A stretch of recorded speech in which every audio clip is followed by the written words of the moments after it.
Эрхэм үзэгчдийн амгалан альтгая. За манай өнөөдрийн зохиогчтой уулзах цаг нэвтрүүлэгт философч, инженер, доктор Молор Эрдэнэг бид урьж ярилцуулж байгаа. Тэгээд өмнөтгэл гэж их олон тайлбар хэлж танилцуулаад яг та бүхэн бол энэ хүнийг мэдж байгаа. Хамгийн гол нь энэ хүнийг урьсан шалтгаан нь Ар Монголд орчин үеийн өгүүлэгдэнэ гэдэг энэ номыг саяхан гаргасан байна. Тэгээд 20 жилийн дараа гээд номын нээлт болсон тэр үеэр номын нээлтэнд оролцож хаад ерөөсөө энэ Молор Эрдэнэ докторыг урьж ярилцъя гэж. Энэ ярилцлаганд оруулахын бүр гол санаа нь бол их тийм шинэлэг санаанууд энэ дээр байгаа. Гэхдээ шинэлэг ч юм уу эсвэл бол улс үндэстэн орчин үеийн хүмүүс ямар байх ёстой гэдгийг биччихэд харин бид нар нь өөрсдөө тийм биш учраас шинэ өөр юм шиг бодоод иж магадгүй гэсэн үгнээс би Молор Эрдэнэ докторыг урьсан. Тэгэхээр би бол асуух гэдэг юм л да. Гадуур ингээд ярихаар таныг ингээд байгаа байхгүй. Гэхдээ энэ одоо нэг Германд төгсөж ирсэн. Ерөөсөө Монголоо мэдхгүй шал ондоо юм яриад идэг тий. Нэг юм сони хүн байгаа тань. Гэт одоо нийгэмд феномен маягаар хардаг байхгүй таныг. Гэтэл яг бодит байдал дээр үзэхээр би сүүлдээ ингэ бодоод байсан чинь та бол яг ингэ орчин үеийн юм байна. Бид нар энэ нөгөө монголчууд нь харин шал өөр орчин үеийн биш сонин феномен болчиход байх ёстой тийм орчин үеийн хүнийг ондоогоор хараад байгаа юм шиг надад зүгээр бодогдоод байгаа зүгээр таны үед нийгэм яаж харагддаг юм бэ? Тэ зөвөр ер нь яг одоо Монголын нийгмийг ингээд ажиглахад цаг хугацаа өнгөрч байгаа. Тийм үү? Цаг хугацааны өнгөрөхийг л одоо орчин үе гэж ойлгоод ахш байгаа. Тэгэхээр цаг хугацааг өнгөрч байгаа тэр цаг хугацааныхаа орчин үеийн тэр хөгжилтэй, өөрчлөлттэй нийгэм, хувь хүний хөгжил бас хамт явах хэрэгтэй. Тийм одоо яг л одоо интернет, компьютер, шинэ технологиуд, одоо шинэ техникүүдийг Монголд шууд одоо зөөгд оруулаад ирж шин. За тэгвэл яг энэтэй адилхан тэр техник технологиг дагаад Монгол хүний толгойд, тархинд тийм үү төлөвшөлд, зам төрхөнд, харьцаанд тэр өөрчлөлт, шинжилэлт явж гин үгүй юу? Тийм. Өөрөөр хэлбэл эсвэл тэр техникийг нэг тийм ер үсгийн гайхамшигтай зүйл гэж үзчихэд өөрөө доор нь одоо тэрийг шүтээд суугаад байна. Хуучин техникийн боол гэдэг шиг тий. Тэг техникийнхаа одоо боолуудад байна. Тэгэхээр миний бодлоор өнөөдөр ингээд Монголын нийгмийг харахад яг л нэг юм интернетийн зүгээр нэг юм нэг презентацийн хийдэг. Тийм үү? Нэг прожектор тавьж байгаад нэг техник ингээд нэг харахад нэг тийм техникүүд хэрэглээд байдаг. Орчин үеийн техникүүд хэрэглээд байдаг. Ярьж байгаа зүйл нь болохоор ямар ч орчин үе юм биш. Өөр одоо хоцрогдчихсан. Эсвэл одоо боловсролын их доогуур төвшөнд, их мэдлэгийн доогуур төвшөнд явагдаад байдаг. Тэгээ би тэрийг их гайхаад байдаг байхгүй юу. Тэгээд ерөнхийдөө Монголын нийгэмд бүхэл салбарт улс төр урлаг, боловсрол, шинжлэх ухаан, эрүүл мэнд бүх салбарт ерөөсөө энэ орчин үеийн зүйл байхгүй болчих. Тэг бид хэд их хоцрогдчихж. Тэг хуучнаа хитэг санагалдж байна. Хуучин дассан тагаа хит их барьцалдж байна. Тэрийгэ тавих дургүй байна. Тийм учраас яаж энэ хуучин хоцрогдсон зүйлсээс салах вэ гэдэг л одоо миний хувьд том асуулт болчиход байгаа байхгүй. Зарим талууд бүр бодохоор тэр хуучин гэдэг шүүмжлээд байгаа нийгэм одоо коммунизм юу шүү дээ. Тэрнээс ч дор болцсон юм шиг зарим талаар ажиглагдах юм. Жишээлбэл энэ боловсролын шинжлэх ухаанд хандж байгаа хандлага тий. Тэгээд тэр нийгмийн суур ухааныг хэрхэн ойлгож байна. Тэр мэтэрс ойлголт байхгүй юм шиг байна. Тий. Яг нь ер нь бол нөгөө л одоо бид нар нөгөө буцаал нөгөө арчилсан хувьсгал руу орно л доо 90 оны арчилсан хувьсгал. Тэгээ 90 оны арчилсан хувьсгал бол яг уул нь бол улс төрийн үзэл санаа тийм үү? Улс төрийнхаа одоо чиг хандлагыг л өөрчлөх. Тийм үү? Социализмыг арчилсан тийм улс төрийн үзэл бодлоор л өөрчлөх тийм үйл ажиллагаа байх ёстой байсан л да. Гэтэл улс төрийнхаа үзэл санааг өөрчлөхийн оронд нийгмийнхаа бүтээн босгосон зүйлсэл сүйтгэж ажиллаж байгаа байхгүй. Тэгээ социализм гэсэн тэр үзэл сурталыг л үүсгэх ёстой байхгүй. Тий, зөвхөн тий. Зөвхөн тэр үзэл суртал.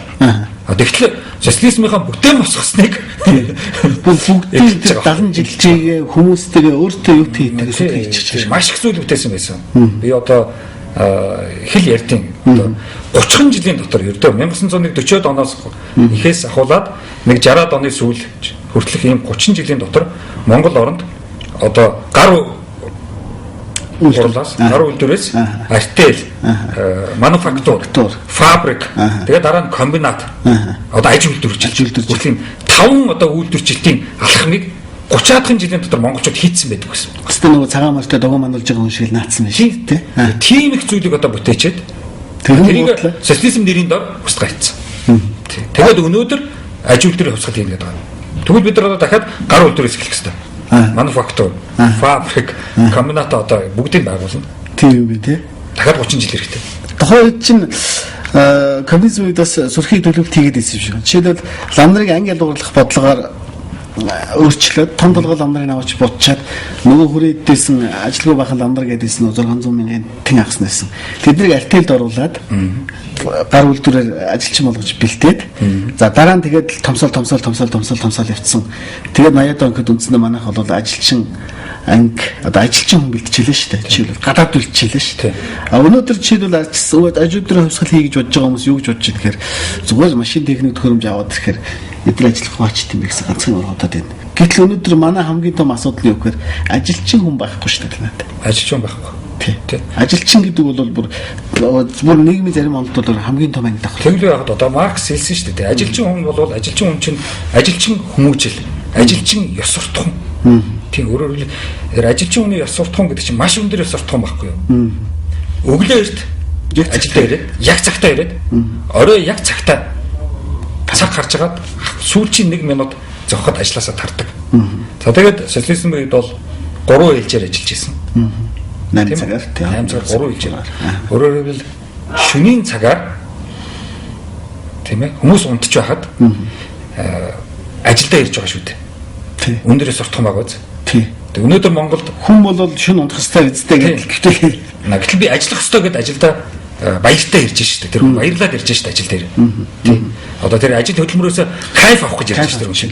Тэр хөдөлмөрт өөрийнхөө амьдралын утга учирыг онооцсон байна шүү дээ. Тэгэхээр өнөөдөр Монголд 3 ээлжээр ажилладаг тийм үйлдвэр байна уу? Одоо мэдэхгүй. За хэдэн цахилгаан станцаас сур байхгүй хаа та тий. Идэвхтэй бүтээгдэхүүн үйлдвэрлэдэг. Тийм. Тийм газар байх. Би одоо ингэж харж идэх юм. Би налах төссөн л дөө. Ерөнхийдөө ажилчдын тосгонд өглөө өөр 6:20 гэж яхад бүх хүмүүс гараад л явж идэг. Үгүй хотын гэрлүүд ингээ гудамжны гэрэл төлгөд асцсан. Адуусандаа хоцорно гэж өглөө аавыг сандарч гараад явдаг. Тэгэл орой яг л цагаараа орж ирээд л тэгээ тийм ажилчны хот. Тэгээд байнгын тийм ажил хэрэг үүсэнжээс өнөөдөр ингээ харахад тэр бүх ажилчид зүгээр тийм жижигхэн амтай дуртай үедээ ажилтаа дургүй үедээ хайдаг, заримдаа нурдаг, сүрдэг янз бүрийн юм бол тохиолддог. Гэтэ нэг хідэн өрөө олж ивэл өөр тийм ямар ч кайф зориг том тэмүүлэрээс алга шүү дээ. Амиа арга цаасан гэдэг шиг юм орч байгаа байхгүй тий. Тэгэхээр нөгөө нийтийн зориг нь байхгүй болчоор энэ ангийн байдал нөгөө ажилчны дүнгийн чанар байхгүй болчтой юм санагдаад байна. Тэгээ тэр бид нар мэдж байгаа Европ тийм одоо Англи, Герман, Францын орнууд чинь бүгд тэр орны нийгмүүд хөдөлмөрчин ажилчин анги дээр тогтдог. Тий.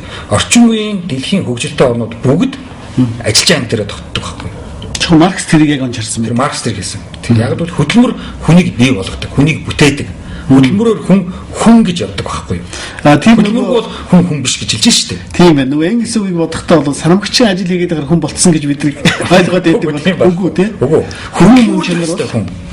Тэгжээс тэнд хүн өөрийнхөө амьдралын утга учирыг олж тэндээс кайф авч явах хэрэгтэй. Яг бол өглөө ажилдаа яваад орой ажилласаа тараад аав нь дэлгүүрээр идэх юм аваад тэгээ хүүхдүүд дээр одоо очино гэдэг бол одоо хамгийн сайхан жаргал ахгүй юу? Аав хүний. Тийм ч учраас тэр барууны орнуудад яагаад өнөөдрийг хүртэл тэр зүүнний намууд гэж яриад байгаа юм тийм үү? Зүүнний үзэл яагаад яриад байгаа юм бэ? Яг бол энэ хөдөлмөрчин ажилчин анги бол нийгмийн тээгч хамгийн суур давхар хэвээрээ байх ёстой. Энэ л байхгүй бол манай нийгэм устна гэж айгаад тэнчин зүүнний намууд чинь маш өндөр рейтингтэй байдаг байхгүй юу? Тийм би ерөөс ажилчин анги тийм байхгүй юу? Ажилчин анги суурьтай байхгүй нөгөөдрөх орнууд чинь бүгдээрээ. Тийм. Тэгэхээр улс төрийн үзэл бодол гэдэг бол хий хоос юм биш. Маш чухал зүйл байхгүй. 100 жил хөгжиж. Яагаад улс төрийн нам байдаг гэдэг чинь ийм чухал байхгүй юу? Яг нийгмийн давхрыг хамгаалж гарч ирдэг байхгүй юу? Тийм юм тий. Одоо жишээлбэл зүүнний нам гэвэл энэ бол үндсэндээ ажилчин анги ирэх шиг хамгаалсан нам гэж байгаа болохоос ш зүүн талд байгаа ч юм уу эсвэл бол бид нар нийгмийн хамгааллыг асар өндөр хэрэгжүүлдэг нам гэсэн ойлголт биш юм. Үгүй. Маш их үйлдвэржилтэд анхаарал тавьдаг нам байна л гэж ойлгох хэрэгтэй байхгүй. Тэр үйлдвэржилтийн хөдөлгөгч хүчин ажилчин анхаарал тавьдаг нам аа л гэсэн. Тэгээд тэрий чинь дагаад нөгөө үйлдвэрч нэвлэл гэдэг чинь байдаг байхгүй юу? Тийм. Манай чинь үйлдвэрч нэвлэхээр багш эмч сэхэтэй хүмүүсийг яриад байдаг байхгүй юу? Үгүй байхгүй юу? Үйлдвэрчний эвлэл чинь яг тэр ажилчийн хөдөлмөрчдийг хамгаалах байгууллага байхгүй юу? Мод утгаараа бол манай үйлдвэрчний эвлэл бол үйлдвэрчин гэдэг өөрөө бас харин тийм үйлдвэртэй холбоотой биш. Яг бол эмч хүмүүс чинь сэхэтэй хүмүүс шүү дээ. Өндөр цалинтай. Нийгэмд маш өндөр цалинтай байх хэрэгтэй тийм хүмүүс аахгүй юу? Яг одоо барууны орнууд чинь эмч хүн маш өндөр цалинтай байдаг шүү дээ. Тэгэхээр тэд нар үйлдвэрчинд хамрагдах ямар ч шаардлага байхгүй. Тийм. Өндөр цалинтай хангалттай зах зээлтэй бол. Ингээд боо асуудал яриад тэгэхээр тэгээд би харин ингээд орчин үе яриад байгаа байхгүй. Орчин үе яриад. Яаж орчин үе болцгоогүй монголчууд. Тийм яг бол орчин үе болох байх тийм. Гэтэл нэг орчин үе өөрөөсөө баг сүтгэчээд одоо яг бол орчин үе болох байх. Та тэгээд бүр ингээд номыг ингээд үзэхээр ар Монголд орчин үе өгүүлэгдэнэ гэдэг хэлсэн байна. Бүр задлаа тойлоо явъя л да. Энэ гарч игнээс гэл. Ар Монгол гэж яг юм бэ гэж. Зарим нь ярихдаа энэ бол бүгд найрамдах Монгол ард тус хуучны. За төв хөлөмжлөр үзэг. А зарим нь бол памонголист үзмэр үзэл. Энэ бол төв Монгол юм. Гэтэ зүгээр нөгөө газар зүйн байдлаар эсвэл нөгөө хуучин төв хөлөмжлөхөр бол ар өвөр Монгол гэдэг арны юм байгаа ингээл тий. Тэгвэл бүрээдээ юу гэж нэрлэх гэхэндээ асуудал байна л да. Гэтэ энэ яг ямар томьёол дээр ар Монгол гэж томьёолгож ирж байгаа юм гэсэн. Тэгэхээр бид нар яг түүх рүү жоохон буцаад орё л да зүгээр. Ер нь бол тогон төмөр хаан хятадаас хөгдөж гарахад бүх монголчууд дэлхийгээ таран зүхтаасан шүү дээ. Тийм бүгд л одоо амиа бодгол ажил гарсан байхгүй юу? Тийм тэгэл одоо энэ хойдлын одоо өвөр Монгол, ар Монгол, бурайд Монгол, баруун тишээ зүүн гар тийм үү? Одоо хазаар Монгол гэдэг эдгээр чинь бүгд л дөрөв зүхтаанд гарсан одоо монголчууд шүү дээ. За зарим нь ч яг хар өрнгийн хавцаанаа тийм үү бас буурай захад байцгааж гисэн. Тийм. Тэгэхээр яг өнөөдөр геополитикийн хувьд бол яг манай Монгол орн бол өвөр Монгол, бурайд Монгол хоёрын дунд байгаа одоо ийм хавчигдсан ийм утгатай орн шүү дээ. Бидний урдлын хөрш бол хятад биш өвөр монголч шүү дээ. Тийм. Хойдлын хөрш бол Орос биш бурайд Монгол, халимаг Монгол хоёр шүү дээ. Тэгэхээр бид нар монголчуудтайгаа хэлэлдэг хүмүүс шүү дээ. Тийм учраас бид нар геополитикийн хувьд бид нар бол ар монголчуудаа гэдгийг хэлээд байгаа байхгүй юу? Тийм бид нар бол дэлхийгээр байгаа олон сая одоо монгол хүмүүсийн зөвхөн цөөхөн л энэ нутаг дээр амьдарч байгаа байхгүй юу? Одоо бид нар сая сүүлчийн тооллогоор 2,700,000 гэж гарлаа шүү дээ. Тийм тэгэхээр дэлхийгээр бол олон одоо 10 сая монголчууд байдаг. Тэрний ердөө 2,700,000 энэ нутаг дээр амьдарч шүү дээ. Тэр хүмүүст л би зориулсан байхгүй юу? Тийм. Магадгүй өвөр Монгол орчин үеийн юм уу, орчин үеийн биш би мэдэхгүй өвөр Монголоос судалгаа хийгээгүй.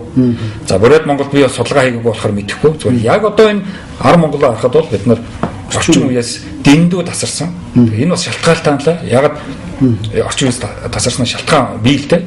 Тийм бодит шалтгаан. Олон хүмүүс зөвхөн төрийн бодлого буруугаас болсон юм шиг л ярина л да. Жишээлбэл одоо утгатай бол чухал шалтгааны юм дээр юм шүү дээ. Тийм хамгийн нэг доор шалтгаан бол шинжлэх ухааны академи одоо баг гэж ямар ч үйл ажиллагааг өгсөн. Сүүлийн 20 жил. Тийм. Яг бол Монгол орныг мэдлэгийн төвшөнд, оюуны өндөр төвшөнд авч явах юм хариуцлагатай байгууллага сүүлийн 20 жил юу ч хийгээгүй. Тийм. Тийм. За тэрний одоо шалтгаан нь юу гэдгийг мэдэхгүй. Монгол хэлнэ л дээ. За Монгол Улсын их сургуулийн одоо тийм үү? Монгол орны сэхэтэн оюунлаг хүмүүсийг үйлдвэрлэх ёстой. Сэхэлэг хүмүүсийг үйлдвэрлэх ёстой. Тэр энэ Монгол Улсын их сургууль бол энэ үүрэгт ажиллаа сүүлийн 20 жил хийж чадаагүй. Тийм. Одоо ийм л. За анагаах ухааны дэд сургууль гэж мэдж байгаа. Бас орчин үеийн эмчнэр бэлдэх.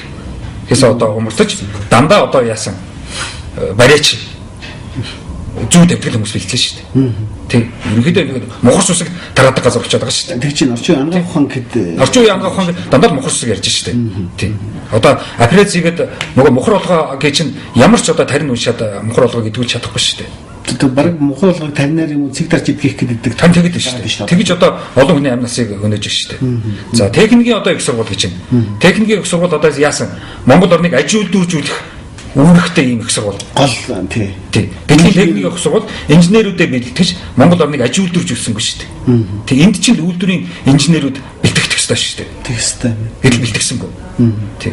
Тэгэхээр ийм одоо байгууллагууд Монгол орныг сүүлийн 20 жил орчин үеигөөс болгож орчин үеэс тусгаарласан, хоцрогдуулсан.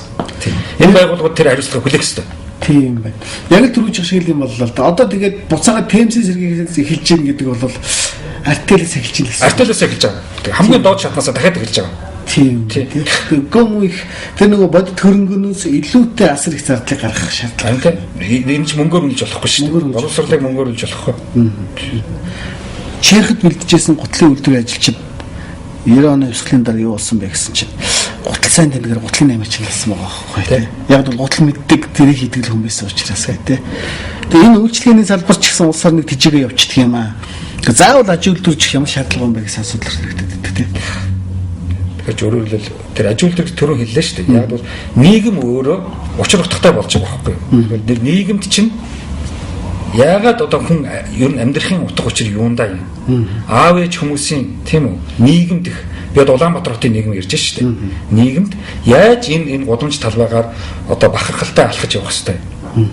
Тийм үү? Хийсэн бүтээсэн тэрийг харж одоо тэрэндээ кайф авч алхаж явах хэвтэй шүү дээ. Тэрнээс одоо 21 мянган төгрөгөнд очролж тэрийг хамгаалж авсан хүнд амьдралын ямар утга учир ямар кайф байх вэ?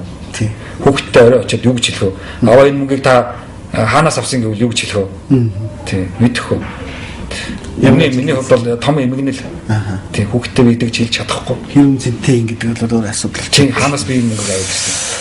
Модернизац энэ сүүлийн үед ярих юм аа гэдэг. Зарим гадаад нэр томьёо энэ орж ирээд. Та энэ дээр бол яг модерн гэдэг асуудлыг яг ирсэн яг ингээд термин болгож бүр ойлголт болгож ирсэн байна л да тий. Тэгэхээр одоо бол ярихтаа тэгж шүү дээ. Бид нар модернизацд орох хэрэгтэй. Бид нар иргэн ших хэрэгтэй гэх юм зүгээр яриад л байна л да. Тэгээ яг яах хэрэгтэй гэдэг асуудал. Тэр ч одоо хуучнаасаа сална шүү дээ бид нар. Тий. Одоо ингэж их түүх ярихаа болох хэрэгтэй. Тий. Хаан л бол одоо түүх ярьж шүү дээ. Тий. Яаж энэ түүхээс салах вэ? Нуус товчоол яриад байна тий. Нуус товчоол яриад байна. Тий. За урлагт дандаа л одоо дайн байлдаантай Чингистэй хамаатай кинонууд. Одоо дөөрөө төртөл одоо байлдаантай дөөрөөд. Тийм ба. Тий. Орчин үеийн дөөр байх. Одоо шинэ юм энэ төрс гэдэг л. Тий. Одоо хүний бодол, оюун ухааныг хөгжүүлсэн, юм бодуулсан энэ орчин үеийн өнөөгийн 21 дугаар зууны нийгэмд би яаж амьдрч хаана амьдралынхаа учир утгыг олж явах ёстой юм. Тийм үү? Амьдралын зүг чиг маань хаана юм гэсэн тэрийг одоо ойлгох, ухааруулах тийм кино, тийм урлагийн бүтээлүүд хийгдэхгүй шүү дээ. Тийм. За болор цом гэдэг нэг шүлгийн одоо явуултан болчих тий. Тэнд юу явдаг лээ? Ямар сони ерөөсө хүний тарих ямар ч хөгжих боломжгүй юмуд уншдаг шүү дээ. Тийм ерөөсө. За тэгэл одоо улс төр байна. Улс төр гэхэд бүгд л одоо нэг л хөөрөг барьсан дээл өмссөн хүмүүс. Морь уралдуулдаг. Морь уралдуулдаг, морь уйдаг юм хүмүүс. Тий. Одоо морин дөрвөлөхөр би сонгогдох юм байна гэж бэлгшээлээч гэх шиг. Галзуу солиод тийм. Өөрөөр хэлбэл одоо наадмаар бүр тэгэлж байгаа шүү. Улсын их хурлын гишүүн тэрний морь уралдаж чинь гэх шиг. Тий. Тэр чинь улс төртэй яв. Тэрний морь өрн улсын их хурлын гишүүнтэй ямар хамаатай. Харин тийм. Улсын их хурлын гишүүн чинь төрийн үүрэг. Морь уралдуулж байгаа чинь тэр чинь чөлөөт цагаараа зугаагаа гаргаж явна шүү дээ. Тий. Зөвхөн бүр сөргөөр харахад яасан үнэтэй мөр явдаг хаанаас мөнгө авчих вэ гэдэг юм уг нь хүмүүс төрүүлэх хэрэгтэй болохоос ш. Манай аймгийн манай тариг нэр дэвшигч юм төрүүлж бид нар дэвших хэрэгтэй юм гэж бодоод байгаа чи өөрөө тийм хажиг тогтолцсон юм шиг. Харин тийм. Тэр энэ нийгмийг ийм их одоо хоцрогдсон, ийм их доогуур төвшөнд тийм үү амьдралын одоо харьцаанууд явагдаж байгаа бол одоо богино хугацаанд одоо өөрчлөгдөх л ёстой. Тэр үнээр л Монгол орн хөгжиж энэ одоо хэдэн 2 сая 700 мянган ард түмнийгөө нэг Тайван шиг, Сингапур шиг амьдралтай хөдөлмөр ажил хөдөлмөрөөр кайф болгосон үр хөвгттэй нэг сургамж айлтсан нэг насан турсан ээж аавд болгох ийм л одоо үйлдэлүүдийг бол одоо маш хурдан хийх ёстой. Тэхийн тул түрүүний одоо хэлсэн тэр хуучин зүйлсээс л одоо салах хэрэгтэй. Тий одоо бид нар ч одоо ерөөсөө энэ хөөр энэ их одоо ингээл цагаансар болно. Одоо яаж бид нар хуучинтайгаа зурлалдаг вэ? Ямар ч утгагүй айл хийсэн. Ямар ч утгагүй бэлэг нэгэндээ тараана. Тэгэл ямар ч утгагүй их арх уун. Тий. Тэгэхээр зөвхөн хувийн гэрүүлийн л баяр болох хэвээр. Тийм л тий. Уул нь болдог бол гэрүүлийн л баяр болох хэвээр. Уул нь л хуучраад аль болох арх уухгүй. Тэгтээ сүү уухад утгагүй. Арх уулгүй яах вэ? Тий, цагаансараа сүү уух бол үнэн утгагүй. Тэг шүү дээ. Арх бол уулгүй яах юм. Нэг аяг виски уух чи сайхан шүү дээ. Баяраар. Тэг шүү. Тий. Тэгж тууширч чаг болохгүй. Тий. Тий. Удгаа уулж тэгтээ тууширч болохгүй. Одоо энэ таны 2 дугаар бүлгээс ингээд яг республикийг тодорхойлох гэдэг. Тийм.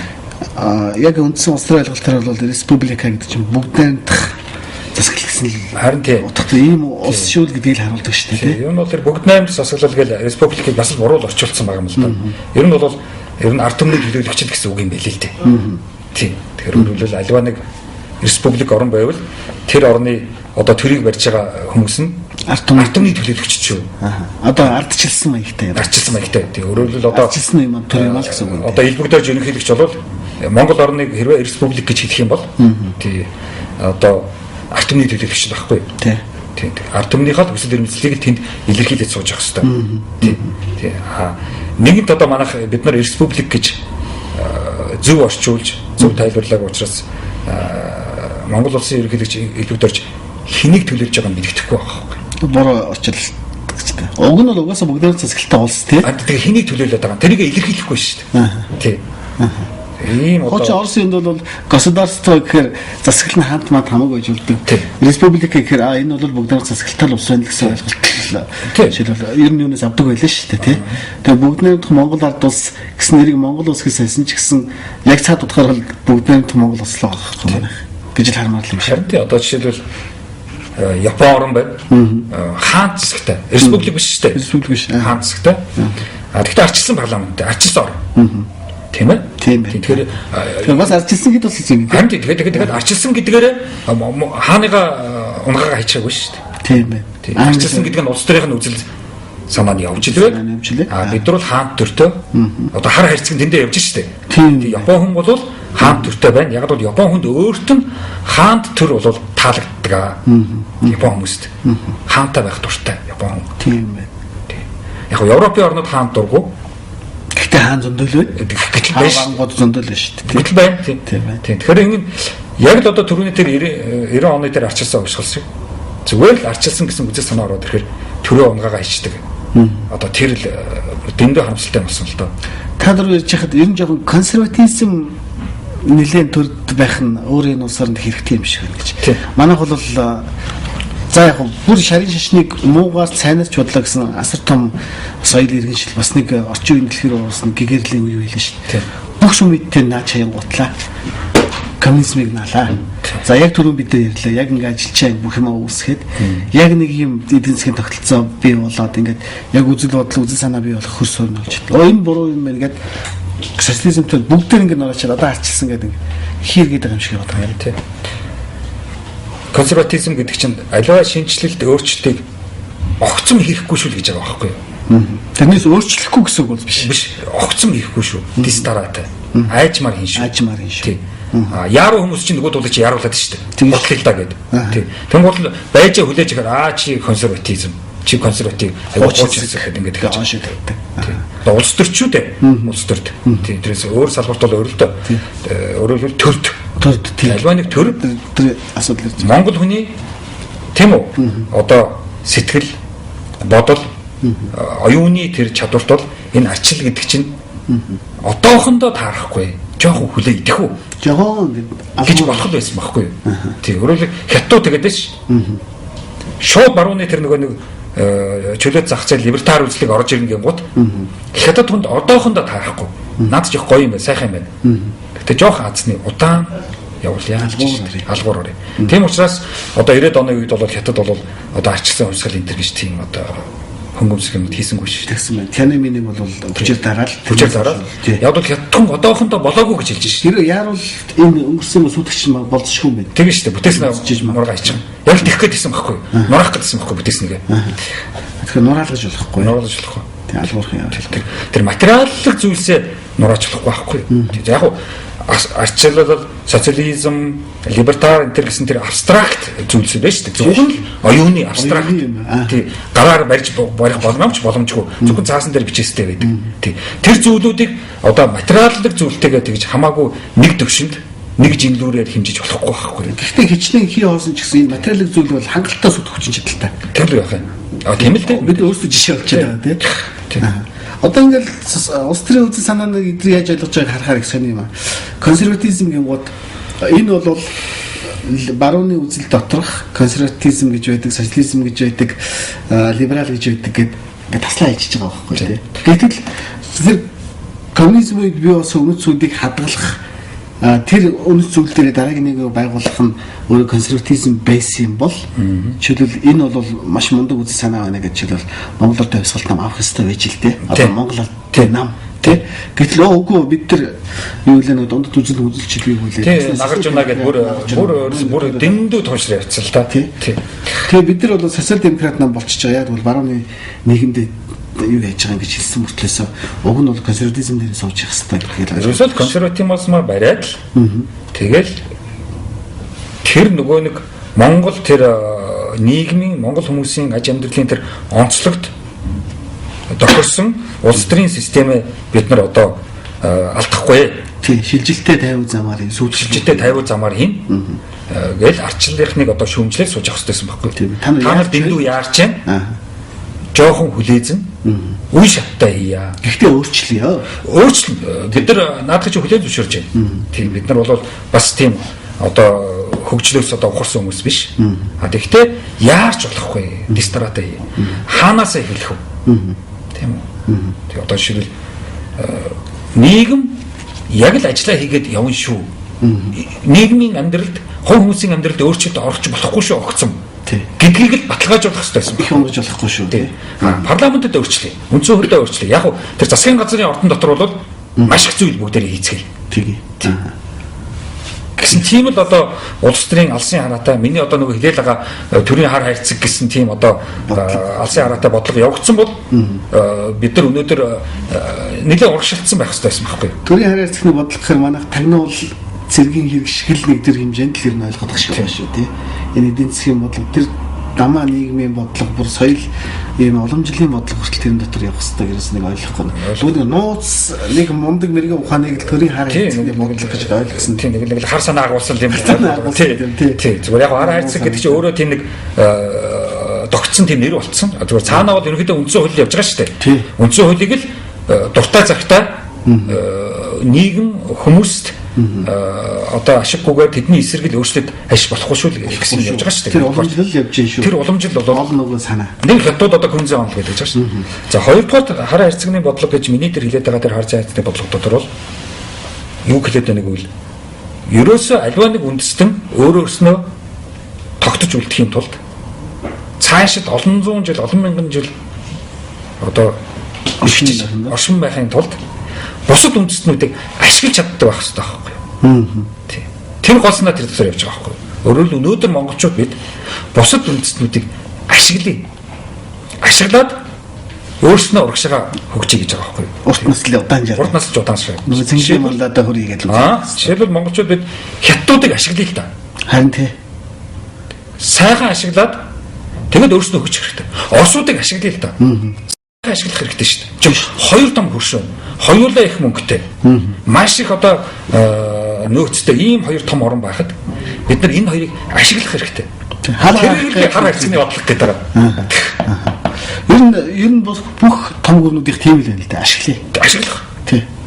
Хуучин бол ингээд эзэлчих ингээд авчиг гэдэг байсан бол одоо тийм үндэсний үйлчлэл гэдгээс бол одоо өөр аргаар санхүүгийн арга байж болно. Үзэн санаагаар байж болно. Гэхдээ ийм аргууд байхад заавал бид нар дайтах гэдэг яах вэ? Болохгүй бол тулгыг хэлсэн юм байна л да тий. Бид нар бол бас бодж л хэрэгтэй л тий. Мөн чанарын тийм юм чинь бид нар яах вэ гэдгийг л бодох л тий. Асуудал шиг байна тий. Тэр төрийн хар хайрцагны бодлого гэдэг энтэй зэрэгцэж бас нэг хоёр ном гарсан тий. 20 жилийн дараа гэсэн ерөнхий агуулгартаа нээлт хийж хэлээ л тий. Тэгээ энэ 20 жилийг ингээд би харахад хоёр юм талсан. Яг та сая санаагаар хэлчихлээ тий. Нэгдүгээр нь тэр төрийн хар хайрцагны бодлого гэж нэгдүгээр талга. Хоёрдугаар 20 жилийн дараа орчин үе байхгүй болчихсон болсон. Тий. Тий. Ерөөсөл бид нар чинь одоо би ганцхан жишээ хэлээ л да. Жишээлбэл бид нар социализм үед одоо хүүхэд 10 жилийн сургуульд байжгаад тонглог тамирын киног үздэг байсан. Тэгэхээр тэр үед тонглог тамир кино маш их хоцрогдсон кино байдаг байсан. Тэр хэрглэж байгаа тэгэл тэр ярьж байгаа яриа тэр наймаа тэр нэг малчин хүний л нэг хар наймаанууд л тэнд явагдаж байгаа шүү дээ. Итгэл гэж нэг 8-ээр тий. Нэг жижиг нэг хошууны баян л тий маш одоо хоцрогдсон кино байлаа шүү дээ. Өнөөдөр тонглог тамирыг үзтээ өнөөдөр тонглог тамир Монголын нийгэм болцсон байхгүй. Тэг хөдөө одоо итгэл дүүрэн эрдэн дүүрэн тий одоо захиур төмрүүд хүртэл одоо Монголд гараад ирсэн байна шүү дээ. Тий шүү дээ нөгөө малыг гэмт хамтлагаас хамгаалах нийгэмлэг чинь сахиу төмрүүдээс хамгаалах нийгэмлэг. Тэгэхээр чи ийм одоо биш шүү дээ бид нар. Зөвхөн нэг хулгайч төшөө босгоцсон байх гэдэг чинь. Сайн тухай гэдэг. Тэрийг нэг манайхаа одоо хүртэл яг хуучин коммунист маягаар сайн гэдэг бол нөгөө хин юм гэж хараад байна л тийм. Англи нэг Робин Гуд гэж хараад жишээд тийм. Өөрөөр хэлбэл энэ бол нөгөө нийгмийн сайн сайхны төлөө тэмцэх гэсэн дүрээр жишээл одоо хардаг хэвээр байдаг. Зүгээр хулгайч дээр нь харуул яах вэ гэдэг асуудал юм л байгаа юм да тийм. За одоо Улаанбаатарт байгаа миний аав гэх кино байгаа. Тэрэн дээр нэг жолооч ирийн тухайл гардаг шүү дээ. Аваа өгттэйгээ нэг хүүтэй. Тэгээ тэр хүн яаж тэр нийгэм дотор тэр ажиллаа хийж явж гэн тэр айл ямар одоо тийм гэрүүл байна уу? Тийм үү? Гэрүүлийн амьдрал харагддаг шүү дээ. 60-аад оны хэв шинжилт гэрүүл. Тийм. Одоо тэгээ яг одоо 40-50 мянгад баригдчихсэн үе. Хөдөөнөө тийм Архан аймагаас орж ирээд энд одоо барилгын баригадад тээвэр хийж байгаа. Тийм нэг жолоочин л одоо амьдрал шүү дээ. За тэгэхээр өнөөдөр Монгол оронд тийм одоо жолооч хүний амьдралыг гаргана гэвэл одоо тэр жолоочийн Улаанбаатарт байгаа миний аав жолоочоос 7 дор хоцрогдсон нэг ирэл гарч ирэндээ. Тийм нэг хүн тээвэр гэдэг ч юм. Ядаж тийм бүтээл хийдэггүй нэг тийм амиа харцсан тээвэр чинь. Одоо бүр тэр жолоочийн гэр орныг очиж үзэх хэрэгтэй. Ямар гэрт амьдэрдэг юм. Авгааны юу хийдэг юм. Тий. Тэгэхээр чи бид нар маш их ухаалтал хийсэн байгаа биз. Тийм байна. А гэтэл бодит хөдөлгөөр бид нар гудамжаараа дүүрэн машин тавиан. Яг жип хараал баярлаад шүү дээ. Мятад воин хөлгөлж ингээд хэрэглэгээ хараад баярлаад шүү дээ. Зөвхөн хэрэглээ зүгээр худалдаж авчирсан юмнуудаа хараад баярлаад байгаа байхгүй. Гэтэл хүний энэ мэдлэг боловсрол психолог тийм үү? Сэтгэл санаа, оюуны энэ хөгжил. Тийм. Тэр хүмүүжил, ёс суртахуун, юмыг ойлгох, нэг нэгэндээ үнэнч, нэг нэгээ хайрладаг. Тийм үү? Тэр л бүх одоо оюуны энэ нийгмийг одоо авч явах хэвээр чухал зүйлсээ бид нар гэгдүүлчихсэн. Тэгэл зүгээр ийм одоо нэг электрон бараа гэдэг шиг электрон бараа хараад тэрэнд орчин үеч идүүлээд шүү. Тэгээ одоо тэр хуучин ерөнхийлөгчөөс Очирбатар төлөгчөөс годамжаар ямар их машин явж байна Монголоор хөгжчихэ гэж. Яасан тансаг сайхан зоогүй. Тийм. Бичлээ нэг бага шүүмжлэлээ. Тэр шүүмжлэл хойд бид нар зөв хүч байгаа чинь тэгдэгсэн болохоос орчин үеч яа гэж ширэг байна. Тэгээд орчин үеийн хүн гэж та жишээлбэл яг юм бэ. Одоо энэ жишээлбэл 70 ухамсар биш гэсэн нэг бүтэн бүлэг байгаа юм байна. Би мөр онцолж харах гэдэг юм тийм. Одоо бол өстой нөгөө нэг янз бүрийн хуучин шашин тэрнээс цаашаа бүр бөө гэсэн нэг эзотерик парапсихолог одоо бүр нэвшээд замаарчлаа шүү дээ. Тэгээ орчин үеийн хүн бол уг нэг шүүлтүр тавих хэрэгтэй тийм. Эсвэл бол зүгээр зугаа гаргаж оюун тасгал маягаар харах ч ёстой ч юм уу байх хэрэгтэй. Тэрнээс энэ рүү автан шунаад тэгээ энэ 70 ухамсар энэ юм бол ирээдүйн шинжлэх ухаан гэж яриад байгаа байхгүй. Өнгөрсөн. Ер нь бол манад бол одоо энэ сайн яг өөрөө шилсэн тийм үү? Тэр бөө мохор сүсэг. За сая одоо далаалаа мөртөл ирлээ шүү дээ. Төвд орн чинь хамгийн хоцрогдсон орн шүү дээ. Би одоо наад ном дээр чи бичсэн төвд артсан сонгосоор манайхаас яаж төвдөд биднээс суралцах хэрэгтэй. Бид нар тийм цөөхөн жилийн дотор ламын орноос орчин үеийн одоо социалист бүх хүн бичиг бүсгтэй тийм үү? Үйлдвэрчсэн орн болж чадсан. Тэгэхээр төвдөө та нар бид нар шиг ингэж чадан шүү гэдгийг би далааланд зөвлөж байгаа байхгүй. За янз бүрийн одоо энэ кристийн шашин, эзотерик, парапсихолог. За өшөө одоо юу вэ нэ? Күнз, нагаржуна. За ингээл баахан л мухар сүсгийн ямар ч баталгаагүй үннийг нь батлах боломжгүй. Ийм одоо зүйлс бол одоо зөв билгийн тулаан гэлдэг. Сайн шоугуултаа уг нь бол тэмдээ бол ямар ч баталгаагүй ийм зүйлсийг үнэн мэд одоо тайлбарлаад тэрний хойноос үнэн гэж одоо хуйлраад тэрэнд цагаа үрээд мөнгөө үрээд тийм үү. Тэгээд дээр нь өөрөө дахиад угаалгуулад амьдралын талаар хорвоогийн талаар маш буруу төсөөлөл тэндээс аваад тийм үү. Ингээд одоо улам одоо энэ нийгэм чинь энэ бухимдал үүсгээд байна шүү дээ. Нийгмийн бухимдал бол ерөөсөө л энэ одоо мухар сүсэг дэндүүх тархаж байгааг нь одоо гай шүү дээ. Асуудлыг энэ зүгээр хараад хахад мухарчаад байгаа юм шүү бид нар гэж. Мухарчихсан хаачих вэ гэдгийг мэдхээ байхаар галт сайн гол энэ рүү натчих байгаа. Айгу бол тийм. Яг л тэр. Орчин үеэр нэ гэдэг чинь би одоо ерөнхийдөө нэг хүмүүсийг нэг насан туршижэл гэдэг байгаа байхгүй. Насан туршил та одоо алийн болгон энэ хоцрогдсон инстинкт юм уу рефлекс тэр нэг амтны чанартаа залагдаж явах юм бэ. Тий. Уур бол яг нэг ураад арчиж чадахгүй. Дур хөдлөх юм бол дураач арчиж чадахгүй. Хидэх баярлж хөөрөлмөр байл баяр хөрөөд арчиж чадахгүй. Тэрийг нэг ухамсарлж чадахгүй. Тийм үү? Нэг машинтай явж байгаад хүн урдуур нь гарах гэхээр нэг тоомсон дээр гიშгээд хүнийг нэг урдуураа гаргачих чадахгүй. Тийм үү? За тэгэл одоо жоох юм хийчихэл одоо маш их медаль авж байна. Зарим хүмүүс медалаас татгалзах хэрэгтэй шүү дээ. Яах юм бэ? Наад медаль чинь би авахгүй. Тэр чинь насан турш үнэ шинж шүү дээ. Тий. Би наадуултаа шин орж тэр нэг би нэг бусадтай адилхан юм шиг тийм үү? Тэ бид намайг битээдэг гэж бөөндүүлээ. Би тэгж бөөндүүлдэг хүн биш. Жохон бас нэг би өөрийн гэсэн тийм үү? Тий. Одоо бахархалтай хүн. Тийм үү? Наад нэг муу наад зүгөх гэж би явж байгаа биш юм байна. Наад ч юм нэ бахархал биш. Наад чинь надад амьдралын утга учир байхгүй. Би өөр юмд утга учир өгч явдаг хүн гэж яваа. Гэт ингээ тийм үү? Нэг насан турсан хүн шиг. Нэг юмнаас татгалцдаг. Юмд бас эргэлцдэг. Асуудаг. Болж өгвөл бас нэг шүмжилдэг. Тийм үү? Ингэж нэг насан турах хэрэгтэй шүү дээ хүмүүс чинь. Тэгэхгүй юм болгоны араас хуйлраад, юм болгоныг л ямар сайхан, ямар гоё гэл ингээл ерөөсөө бүр тийм ингээл юм болгоныг л одоо нэг л гоёыг гайхсан, сайхныг гайхсан, өөрийгөө хит их жижигрүүлсэн. Тийм үү? Одоо ингээл урлагийнхан гараад ирэхээр л одоо нөгөө байдаг л нөгөө совдаа байдаг л нөгөө жанцнаар нь урлагийнх нь ингээл тэрнээс гараад ирдэг. Бүгдээрээ тэр хоёроо шүтээл. Гэхдээ тэр хоёрт нэг хүнээс илүү гараад байгаа юм юу байгаа? Ажлаа хийж байгаа хүмүүс шүү дээ. Эдэн дөрвийн хойноос. Тий? Гэхдээ иймэрхүү нэг юмд нэг шүүмжтэй ханддаг.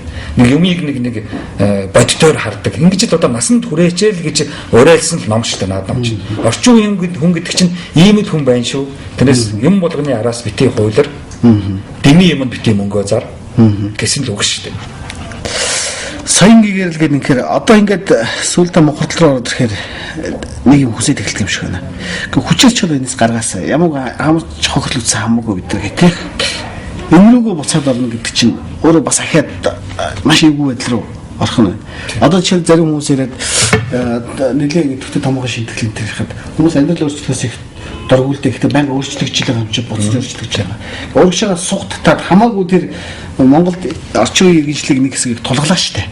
Яг 21 оны дараа болов. Тийм нэлээд болгосон. Хүчээр болохгүй бол хуучин сэхэтэн тэр хуучны яг оюусын өмнөх зүйл барьж исэн хүмүүс бүгдийг хятаж устгаад гэсэн. Бүгдийг багшгүй болгоод тэг чи яг энэ дээр ажиллагээд ингэж жагаад 60 он гэд амжилт төрсөн. Тэгэхээр харамсалтай тэр 37 мянган хүний амиар олсон тэр бүх үн зүйлийг бид дахиад усаа хийцэн.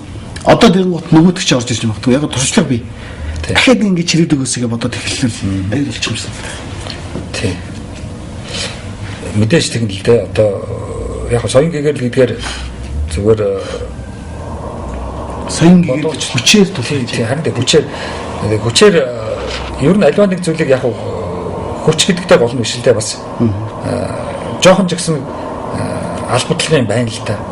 Тийм бас нэг жоохон албадлага байхгүй зөвхөн л одоо юмыг тааваараа дуртай цагтаа миний дур хөрвөл хийн дур хөрөхгүй бол хийхгүй гэсэн бас тэр их тааваараа явах юм бол юу ч болохгүй л та. Тийм альва нэг юм бас нэг бага хэмжээгээр нэг золиос байна л да. Гэхдээ тэр золиос нь заавал нэг хүн золиос нь гарахтай болно. Тэгээд цусурсахтай болно биш. Бол биш зүгээр хүн одоо даснаасаа сална гэдэг чинь маш их том золиос л шүү дээ тий. Өөрөөр хэл одоо авгаатайгаа сууж байгаа тийм үү? Өр хөвгтэйгээ сууж байгаад хороо ертөнцийн талаар одоо ярилцсан гэдэг чинь маш том өөрчлөлт шүү дээ. Тэг ээж аваа хоёртойгоо хайр дурлалын талаар одоо 18 настай охин хүү яриад сууна гэдэг бол бас л том өөрчлөлт шүү. Гэхдээ тэгэхгүй бол нөгөө сөрөг золиос нь яваад л байгаа. Гэр бүлийн архил мөнгөний солонгос явж. Гэр дотор одоо манайх гэр дотор л эхлэх ёстой л орчин үед. Ярилцчих эхлэх ёстой. Ерөөсөө Монгол хүн одоо амаал нээх ёстой. За амаа нээх юм бол худлаа ярьж болохгүй. Тийм ээ. Одоо Монгол хүн бол яг одоо энэ нийгмийг ингээд хараад ингээд зурагт үзээд хүмүүсийн ярьж байгааг сонсоод байхад маш худлаа ярьж байна. Дандаа худлаа ярьж байна. Дандаа худлаа ярьж байна. Ерөөсөө альва нэг яриаг ер нь бол энэ амыг энэ хэлийг бол худлаа ярихад зориулсан гэж ойлгоод байна. Гэтэл энэ ам чинь үннийг ярихад бас зориулсан байхгүй. Гашуун үннийг хэлэхэд бас зориулсан байхгүй. Тийм яах гэж одоо хэл заяасан гэдэг чинь тийм хэлэх гэж хэл заяасан. Орчин үеийн хүн бол гашуун үннийг айтаа гашуунтай одоо нүүр тулна. Тэгээд тэрнтэй нүүр тулчаад тэрэндээ унаад өгч болохгүй. Одоо тэгэл ялагчаар л гарах хэрэгтэй. Тийм. Тэгээд янз бүрийн юм нарч одоо жишээлбэл ингэж хэл л да. За та нар ингээд энэ арчлаасаа буцах юм бол буцаад марксизм руу орно. Эсвэл бол энэ арчсан нэг юм байна. Ердөө хоёр хол сонголт байна. Ахад нөгөө эргүүлэг рүү оруулж ин тээ. Гэтэл нөгөө нийгэм нүрийг энийг ойлгохгүй шүү дээ. Жишээлбэл сая залиугаад ярихад зүүн Европын коммунист орнуудад хойсгол ялангуутлаа хуучин нийгмийн үед энэ нийгмийн ухаанаар хамгаалсан хүмүүс бүгд наад цолоо хараалгаа. Тэгэхээр шинэ юу аваад сэдв аваад хамгаалч чадвал та нар зөвшөөрнөгүй бол байхгүй болно тийм. Гэсэн асуудал ирсэн байгаа байхгүй тийм. Өнөөдөр жишээлбэл бид нийгмийн салбараа ингээ харахаар яг тэр хуучны хүмүүс жоохон шинэ ном уншсан мөртлөөс тэрийг ойлгохгүйгээр ахад амжуулагч болно гэхээр тэр хүмүүс яг уг санаанаасаа энэ шавнартай зааж байгаа юм бол яг тэр хуучин юм гараад байгаа шиг. Хуучин. Тийм. Ягаад ч тийм өөрчлөгдөх юм зү тийм. Тэг яг хөө тэгэл энийг төрийн бодлого хийн л дээ.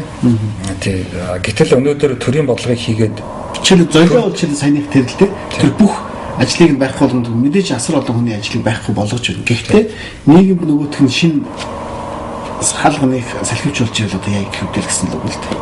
Заавал цус биш л юм л дээ тийм. Тэр нь бол яг хөө хүн бас төрөн биелсэн насан турсан хүний тухай. Тэгэхээр насан турсан хүн бас өөрийнхөө бурууг бас мэддэг байх хэрэгтэй. Би үнэхээр чадахгүй шүү гэдгээ бас бүдүүн зөвшөөрөх хэрэгтэй шүү. Тэг өөрөөр тэр чинь манад явагдахгүй шүү дээ. Хизээч би чадахгүй гэж хэлэхгүй шүү дээ. Хизээч тийм үү? Би мэдэхгүй гэж хэлэхгүй шүү дээ. Тийм ээ. Хизээч би алдчихлаа гэж хэлэхгүй шүү дээ. Тий. Тэгэхээр ч өөрөөр алдснаа хизээч хүлээн зөвшөөрдөг. Мэдхгүйгээ хизээч хүлээн зөвшөөрдөг. Чадахгүйгээ хизээч хүлээн зөвшөөрөхгүй байна гэдэг чинь одоо манай нийгмийн бас нэг том асуудал болчиход байна шүү. Тийм ээ. Чадахгүй чадна гэдэг. Мэдхгүй ч мэднэ гэдэг. Тийм. Сургуульд нэг философи зааж байгаа тэгсэн болчлоо гэсэн. Тэгэл мэдээж гадуур бол ярьж байгаа юм л да. Энэ тэгэл нэг нөгөө философитой садитай юм чинь нөгөө германаас итгэхэд монголоо мэдхгүй учраас явчлаа гэл. Тэгээд дараа нь зүгээр тэнтэй уулзж байгаа л бодож байгаа. Гэхдээ таны хүлээж авах тийм болж байх юм биш үү? Тэр хоёрт яг жил та одоо ирээдүйн манай нийгмийн ухааныхан байгаа шүү дээ. Энэ улсыг хэмжүүлж байгаа юм. Та хараад явдаг үлт хийсэн бэ? Зөний нэг байна. Зөв яг их сургуульд хоёр салбар байгаа шүү дээ. Байгалийн ухааны салбар, нийгмийн ухааны салбар. За байгалийн ухааны салбарын бол ерөнхийдөө Япон яваад, Герман яваад, Европ руу яваад, Америк руу яваад, Өмнөд Солонгос руу яваад дэлхийн мэдлэгтэй хүмүүстэй уулзаад мэдлэг олж авч чадаад байгаа байхгүй. Байгалийн ухааны. За нийгмийн ухааны руу яваад орохоор нийгмийн ухааны одоо тэр философи зааж байгаа тэр багш нар дотор одоо дэлхийн философийн мэрэгжлийн хүмүүстэй уулзаж учирсан хүмүүс байдаг байхгүй. Ганцхан ч Герман, Франц яваагүй. Ганцхан ч Америк яваагүй. Ганцхан ч Япон яваагүй. Зүгээр л тэр байшингаас ерөөсө гараагүй хүмүүс байдаг байхгүй. Тэгэд хуучин номнуудаа уншаа. Тэгэд хуучин номнуудаа уншаа. Ганцхан орос хэлтэй. Тий. Тэгэл 20 жилийн өмнө ярьдаг юм а яриад л. Тэсэргүй жил болгон нэгдүгээр курст шинэ хүүхд ирж байгаа учраас шинэ хүүхдүүд шинэ юм сонсож байгаа. Сургалтын төлөвлөгөө батлал хүний шимтгэлэгдээд байгаа юм чи тий. Төлөвлөгөө шинжилгээ сургуулаа төгсөөл янз бүрийн ном уншсан мэдлэг боловсролд хүрчихсэн залуучууд одоо 2 жилийн дараа 3 жилийн дараа надтай уулзаад үнэхээр та бол гайхамшигтай юм бид нар зааж. Тийм манай философийн дэглэм бол ямар харамсалтай юм бэ багшаа. Тэнд нэрээ ста Монголд нэрээ гэмт хэрэг хийж дээ л гэж хэлдэг. Тийм. Нэг нь бол их сургуулийн 2 дугаар байранд бол Монголын залуучуудыг бол балалж байгаа л да. Болж. Одоо сүүлийн үед бас яриад л түүхийн гажууд л энтергээ засъя гэл те. Тэр нэг баримт солих шиг л бодоод их шиг юм л та. Гэтэл одоо энэ фармацийн марксийн онлоор ингээд үндсэндээ түүх ингээд зарчмаар бичигдсэн. Энэ яг нэг түүхийн философи нь явж байгаа шүү дээ. Яг энэ марксийн нэгээр нийгмийн үйлчлэл ингэж явдаг. Тэрийг Монголд харуулаад Монголыг тэрэнд харуулад түүхийн бичсэн байгаа тийм. Өөрчлөлийг тэгвэл энэс өөр юугаар бичих вэ гэдэг нь. Харин тийм. Өөрөөр хэлбэл марксийн диалектик чинь тэр шүү дээ. Өөрөөр хэлбэл хүний альва нэг улс орн нийгмийн хөгжил бол түүхэн процесс. Цаг хугацаа өнгөрөх тусам хөгжиж сайжрах хэрэгтэй. Буцаад ухраа явчих биш. Тэгээ бид нар ч одоо 800 жил ухарч чаддаг шүү дээ. Тийм. Урагшлаа явах процесс. Дандаа явдаг процесс. Тийм учраас тэрийг л одоо диалектик гэж нэрлэдэг байгаа шүү дээ. Тийм. Тэгээ тэр чинь манад явагдахгүй шүү дээ. Тийм. Тэгвэл 2 дугаар байранд яваад очихоор бүр одоо нагарч унаа философич гэх шиг. Буддизмын философич гэх шиг. Тэр чинь хоцрогчихсон. Өнөөдөр тэр чинь хинж ярихгүй байхад манайд л энд нэг хэдэн хүмүүс л одоо яриа суугаад байна шүү дээ. арга билэгч гэж. Гайхалтай сон бөөгийн Хаамж утсан байгаад шүү дээ. Тэг күнз яриад. Тэг хятад өөрсдөө ч гэсэн күнзтэй тийм сайн биш шүү дээ. Тэг энтхэггүй ч гэсэн нагаж унаага тоодгүй шүү дээ. Тийм шүү дээ. Тэг төвдүүд нэг арга билэг нэг ярьдгүй шүү дээ. Манайхан л энэ л яагаад арга билэг гэж яриа суугаад. Бараг шинэ онлууд нэг чадал заагаад ах шиг юм л да. Тий. Тэгээд иймэрхүү одоо хүний нийгмийн дэлхийн мэдлэгийн мэрэгжлийн ийм одоо нарийн ширээ юмнуудыг одоо хүлээж авахгүй. Тэгээд та нар энийг хүлээж аваач. Та нар ярьж байгаа чинь худлаа байна, буруу байна гэж хэлэхээр одоо тэр нэг дургуутдаг. Тэ одоо солиотч гэдэг юм уу? Монголын хөрсөнд буугаагүй ч гэдэг юм уу? Тэр мэрэгжил бол Монголч ч юм уу, Германч ч юм уу нэг л юм зүйл шүү дээ. Тийм шүү дээ. Мэдлэг бол Америкч ч юм уу, Японд ч юм уу нэг л мэдлэг шүү дээ. Зүгээр миний толгойд л явахгүй. Тэ? Өөрөний толгойд орж болно шүү дээ тэр мэдлэг. Тийм. Тэгээ тэнд чинь нэг одоо ялгараад гайхаад байх байхгүй шүү. Өнөөдөр мэдэхгүй байлаа. Сонсчлоо. Маргааш мэдтгэл болчих. Таны ядас 2700 сая Чингис ингээд хөмсгөө зэгдээ хараад ингэж бодоход. Америк бүгдийг мэддэг чад. Тий. За би бол таны тайлбарлал гэж бодож байна. Энэ философи гэдэг нэг баах юм яриад их юм. Энэ амьдралд ямар хэрэгтэй юм бэ гэж тий. Улс орны хөгжилд ямар хэрэгтэй юм бэ? Just хаяал явуул та. Бидэрт мөнгө хэрэгтэй. Технологийн задарт Япончууд ичжээ тий юм ингэ иччих. Энэ нэг хогийн юм юмар яах юм. Энэ минь чи хэдэрхий өгчих юм бол ингээд үндэстэй ингээд бүр ингээд ном эсэт болоод дуснаа гэдэг байна. Тий. Яг ямар хэрэгтэй вэ? Энэ юу вэ гэдгийг тань хэлээд өгөөч. Тий яг философи өөрөө юм бол манад бас нэг алдаа байдаг л да. Мэдлэг гэсэн үг ба шүү дээ. Тэр чинь англиар knowledge гэж байгаа мэдлэг. За латинаар science гэдэг. Тийм үү? Грекээр философи байхгүй. Тэгэхээр өөрөөр хэлбэл зүгээр мэдлэг гэсэн гурван орны үгийг манад knowledge-ийн мэдлэг гэдэг, science-ийн шинжлэх ухаан гэж орчуулдаг. Философийн гүн ухаан гэдэг гурвыг нь өөрөөр орчуулдаг байхгүй. Тэг цаашаа тэгээ ямар ухаан чиглэнийг ингээд тий. За тэрийг ярих байлаа. Зүгээр ер нь философи бол мэдлэгийн салбар.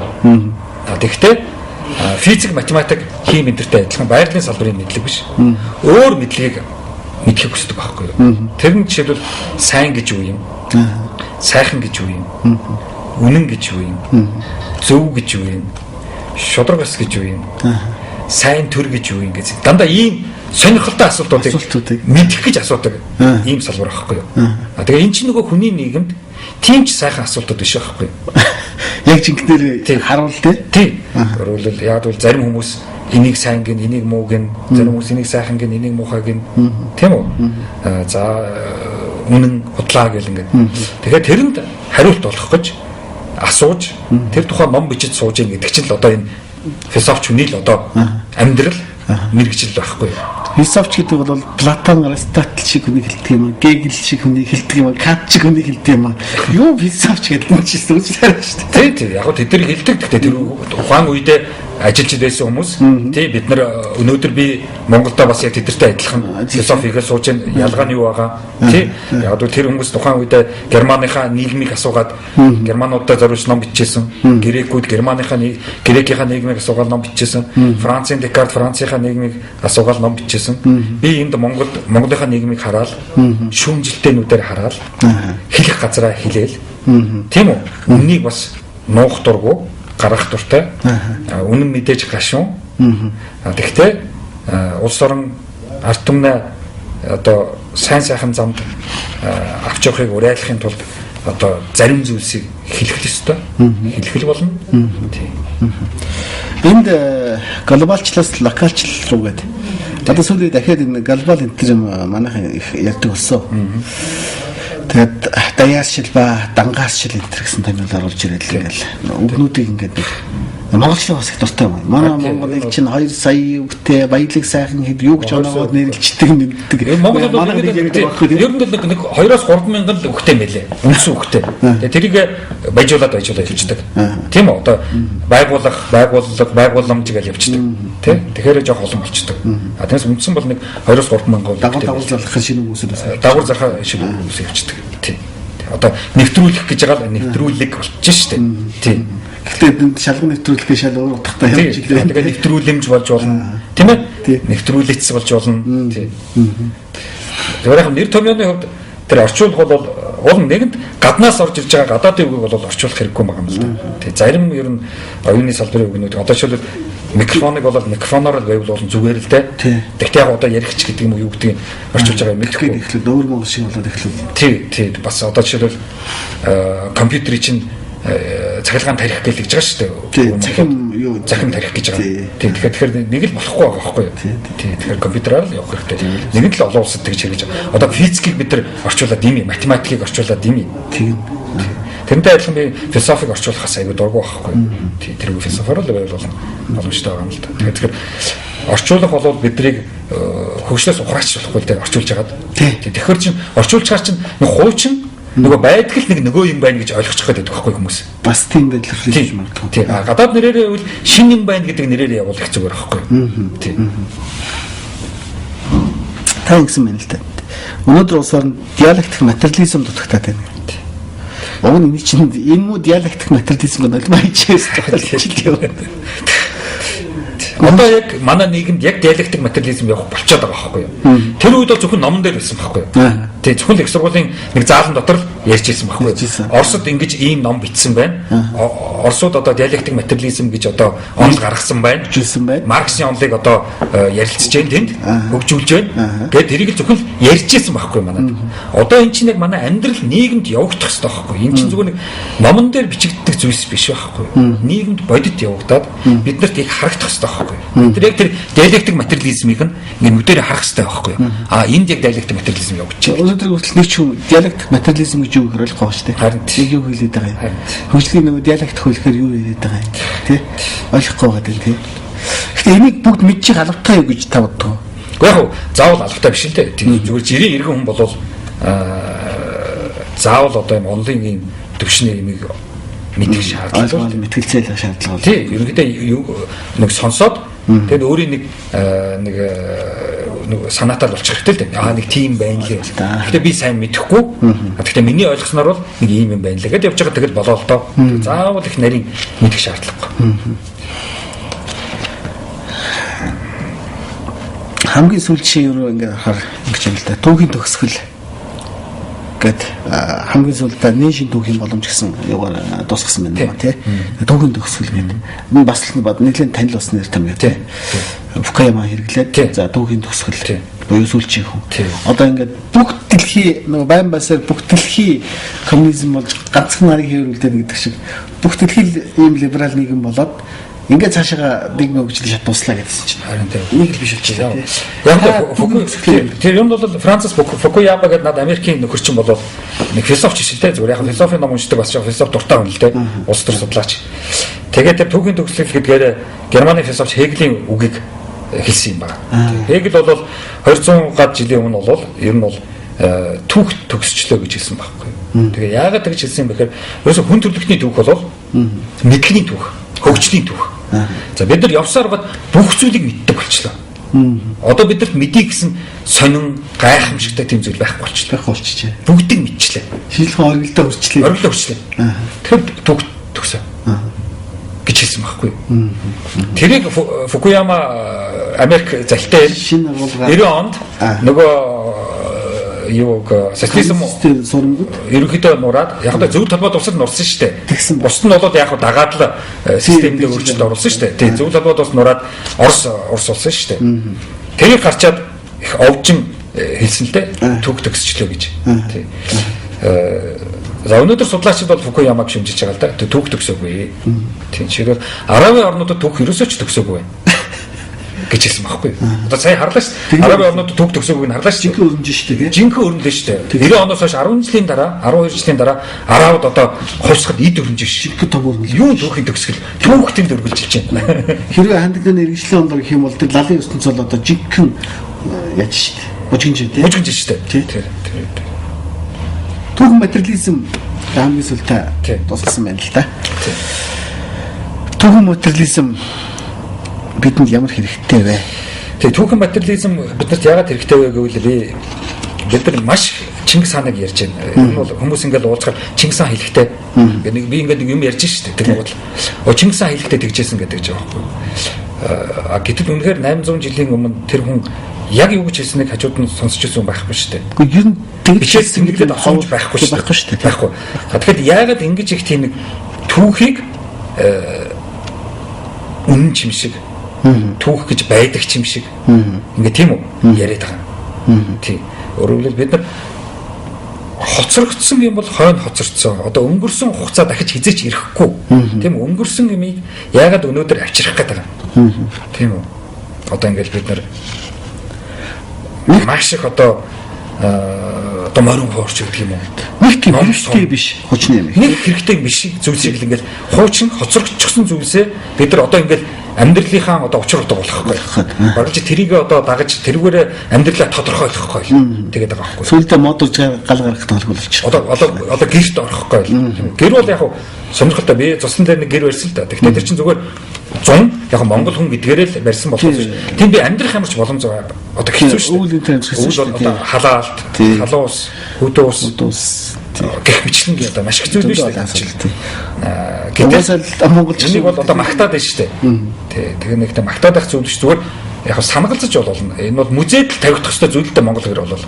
Тийм. Яг хөдөө бол яг нүүдэл хийж яваа айлууд бол хурдан барьж босгоход амар. Илүү боловсронгуй бол цэргийн шинэ хэлбэрийн өнтер болоход хэцүүгээр гэж магадгүй. Уул нь бол тийм жоохон боловсронгуй болох хэрэгтэй. Айны юм болгох их гоё болж байна. Хамт айны юм болгосон. Гэхдээ одоо бол гэр барьж болгоно гэдэг чинь бас нэлээд төвхтэй ажил шүү дээ. Нэлээд мэддэг хүн байхгүй бол болтгоо. Тийм. Яг сая жигсаад ээж хахад гэр гэдэг бол гайхамшигтай юм гэдэг үедээ харсан. Тэгсэн үү? Палатик нөхөн гэр барих нь хамаагүй. Тийм. Ер нь бол их дулаахан тэгээд их гоё тийм дуу чимээг. Палатик майхны бодол хамаагүй илүү. Их дуу чимээ авахгүй. Тэр дотор суугаад юм уншаад сууж байхад бол маш их чимээг байдаг шүү дээ. Тийм. Байшин дотор орохоор ингээд шуугаа маш ихтэй. Тэгэхээр гэрийн ачаал бодол бол сүүлд киргизүүд харчаад наач нэр 100 юм биш тэгээд адилхан гэлтэй өсөж манайхны дараа өөрсдөө тэнд халбаргаа гэр оруулж исэн байхгүй. Тэгээд яаж ийсэн тэгээд сая нөгөө Occupy Mongolia Wall Street-ээр бас гэр оруулж байна л. Тийм. Тэгээд тэр талаар одоо юм л да гэж зүрх жишээ олгочлаа чинь. За та бүхэн ярилцлагын цаг үндсэндээ дууслаа. Тэгээд түрүүн хэлжсэн нэрээ номын төгсгөл нэг нь манай хоёр сүлд байгаа юм л да. Бүгд нэгэн Монгол ард тус Монгол улс хоёрын сүлд. Тийм ингээд хэлсэн чинь нэрээ энэ юу гэдэг юм байна. Хүсэл тийм үл хаачихгүй гэдэг нэг юм хүнд байх юм шиг байна. Одоо бид нарт бол тэрийг заагаад байлгаад л бүгд л тэгээд байгаа л да. Одоо манайх үндсэн үйлд бол хүмүүнлэг иргэний ардчилсан нийгэм байгуулна гэдэг. Энэ хэр зөв томьёол гэж тавьдаг вэ? Уу яг зөв л тоо. Тэгтэл энэ сүлдийг харахад тэнд тэгээд бас ер нь бол би түрүү бас ярьж лээсэн. Үндсэн хууль бол Монгол хүнд зориулах хэрэгтэй л доо. Монгол хүний баталгаатай сайн сайхан амьдралд зориулах ёстой. Тэрийг л баталгаажуулсан хууль байх хэрэгтэй байхгүй үндсэн хууль. Тэгээ өөр юу ч яаж болохгүй. Тэрийг л энэ хуулийн хүмүүс чинь ойлгохгүй шүү дээ. Одоо тэр үндсэн хуулийн тэр чимэгч гэдэг юм уу? Одоо энэ хурлын гишүүн тэмүүлч гэдэг чинь үндсэн хуулийн тэр цаад амин сүнс оюуны тэр чухал ойлголтуудыг ерөөсөө гаргаж ирэхгүй шүү дээ. Байхад л байгаа юм л да. Үндсэн хууль гэдэг бол энэ ард түмнийг захирах дарангуулах ёстой зүйл гэсэн сэтгэлээр хийцсэн юм шиг байна. Харин тийм. Төр төмөр нүхтэй гэдэг нь хийцсэн байгаа. Нөгөө яг нөгөө Ленин онлоо. Тэр дарангуулах чадвар шүүхтэй шамдуу цагдаатай. Энэ хуулиар эдгээр имхэлж барьж явах ёстой гэсэн тийм хопс бас тийм онлоо хэлдэг тийм. Байхгүй болчиход байгаа шиг. Энэ хүнд зориулагдсан. Энэ үндсэн хуулийг чам зориулагдсан ба гэдэг хүнд ойлгол шал ондоо гэж. Тийм учраас наад ном дээр чинь тэр хоёр сүлдийг харуулад тэгээд социализмын сүлд за одоогийн тэр сүлд хоёрыг харахад бол хоёр ялгаа харагдаж байгаа хгүй. Тэгээд түүхэн материализм байхгүй. Уул түүхэн материализм энэ сүлдэн дээр харагдах хэрэгтэй байсан байхгүй. Тийм байх. Бид нар чинь буцаад ухарчихсан байх. Ухралт хийсэн байхгүй. Тэгэхээр түүхийн бид нар чинь анти түүх, анти хистори юм уу? Түүхийн эсрэг ард түмэн болчиход шүү дээ. Тэгж дээ. Түүх цаг хугацаагаар хөгждөг байтал бид нар цаг хугацаагаар хөгжиж ухраад байна гэсэн үг. Орчин үеэс улам татгалзаад байгаа. Тийм байна. Одоо энэ бол морьтой малчин бол мандах нарийн зүг давчих байгаа бол бид нэр хөгжил рүү явж байгаа. Ажил хөдөлмөр. Тэр араа бол бид ажил хөдөлмөр. Энэ хоёр юу бол тариач рүү бол бид нар тариачин болох юм байна гэсэн үг. За тэр толгой дээр 5 шуутаа соёмт бол коммунизм гэсэн үг тий. Тэгээ айгу хөдөлгөөнтэй. Бид тийш явж байна. Зорж байна тий. Тэгээд яарч байна. Тэмүүлж байна. Манай энийг харахаар нисдэг боргоор нисдэггүй боргоор хэл шиг нэг юм тэгээд нэг модон морь байгаа шүү дээ. Тий. Тэгээ хашаад доор нь буддизм. Модон лахаа цэцэг одоо Далай ламын бадам лахаа цэцэг шүү дээ. Дандаа Далай ламын одоо юмнууд байгаа шүү наач. Тийм байна. Тэгээ буддизм юм. Буддизм юм байгаа. Толгой дээр нэг чанар манд юм байна тий. Тэгээ ингэ болоо өөр яах вэ? Тэгээд бид нар одоо сайн би Далай лам гэж хэлснээр өөрөөр бид нар баргаж 80-90 жилийн өмнө төвдийн шашныг Монгол орноос хөн гаргасан. Гэтэл өнөөдөр одоо буцаж ирсэн юм чи. Тийм. Энд ер нь бол яг ингээд яг харахад энэ сүүлийн сүлдэндээ бид нар уламжлалаа сэргээсэн гэдэг нь ч Монголын их багтаа юм биш үү? Монголын баг Бадамлынхаа цэцгэр наад чи Монголын баг цэцэг хүрд гэдэг бол манай далаа бол манай биш. Зэндгэн бол манайх биш тий. За модон морь бол бас манайх биш. Тийм Монгол ер нь модон морь зурдаг монгол хүн байхгүй шүү. Тийм байх. Ер нь бол шонхор чон тотемчилж явсан болохоос морины тотемтэй юу бол байхгүй шүү. Манай уг гардуу санагч тий. Одоо бол тотем биш энэ бол манай хэрэглэл юм л та. Тийм. За тань баярлалаа. Дараа нь би таныг нэг өрий гэж бодож байгаа. Тэр төрийн хараа эзэхний бодлого. Тэрийг бас нэлээд яриул. Улс төр явуулсан л доо. Тийм. Цус дурдаад өнгөрсөн учраас хамгийн гол нь өнөөдөр та бидний ярилцлагаас би юу гэж бодсон гэхээр манай уншигчд юу ойлгоосоо гэхээр та орчин үеийн хүн мөн үү гэж асуугаад тэр хүмүүс өөрсдөө нэрээ би орчин үеийн хүн мөн үү гэж асуугасаа л. Одоо сав хугацаатайгаа би зэрэгцэж байна уу? Тийм, зэрэгцэж байна уу? Би 21-р зууны хүн мөн үү гэдгээл асуугасаа л гэж бодсон. Таны номнууд бол хаагур зарж байгаа. Ер нь гайгүй. Тийм, ер нь бол энэ ном тийм бас зарим номын дэлгүүрүүдэд байгаа л гэсэн л дээ. Тийм. Хэвлэлийн компани л одоо мэдэн шүү дээ. Зарим газар ингээд хага олдгоо энэ ном чи хаа байдгийг гэдэг асууад байдаг. Үнэн хэд вэ? Үнэн 7800 900 тэр хавцаа байсан баха. За гайгүй л гэдэг юм байна. Яг үнэн гэдэг бол юунаас биш л аяр за нэг ном биччихээд энэ номыг яаж үнэллээ гэсэн боддоноос эзэд үнтэй явах болно гэдэг эмгэгтгэл байгаад яасан байна. Их гоё л өглөөлөл та гочны юм шиг. Гол нь энийг уншичаад хүн өөрийг нэг талент харчаасаа гэж бодож хийсэн болов уу гэж би таныг. Тийм. За таны баярлалаа уулзсан.